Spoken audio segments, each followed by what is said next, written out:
Hi, this is a beginner tutorial on how to save your file in PDF using Microsoft Excel and how to solve the common problems that occur with it.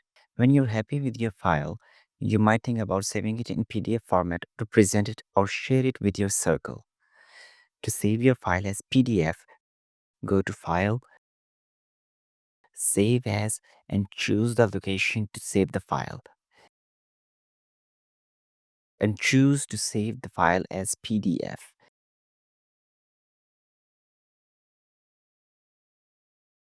Before saving, you can preview your data by pressing Ctrl P. This will open up the window where you print the data, but you can also preview your sheets. First, you might see that if your data is large, MS Excel might have added two or more pages to your data. Your data gets cut off and the data might not look presentable. To solve this, you can fit all your data on one page, or you might want to choose to fit all your columns or rows on one page. This will give you more control over how you can present your data. Press Ctrl P to preview your data. Choose printer to be Microsoft Print to PDF and change scaling to fit on one page. Now, if we click on print, it will save the file as PDF.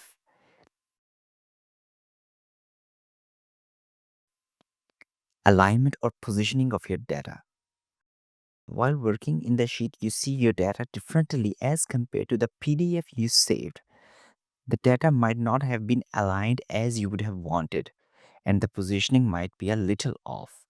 For example, in this sheet, I have made comparison of the average sale of two items with their data and a scatter chart.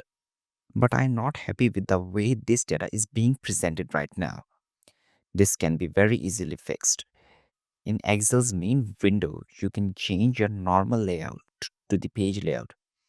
I'm going to expand the columns and adjust the width of the chart so that it matches with the width of the page.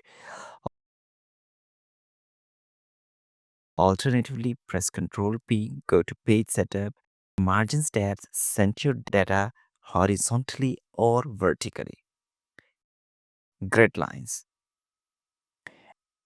Another thing you might notice that there are grid lines to help you make your data, but when you save it as PDF, those grid lines disappear. If you want to bring them with your PDF file, just add borders to your cells. If you want to add borders to all your data, you can do from the Home tab or use the shortcut keys. Press Alt H, B, and then A. Or you can enable grid lines while printing from the page layout. Preview or save your file to see the changes. Number 4. Saving the wrong sheet. When saving in PDF, Excel only saves the active sheets. You can switch between sheets from down here. Thank you for watching. I hope you liked the video. Share your thoughts in the comments. See you next time.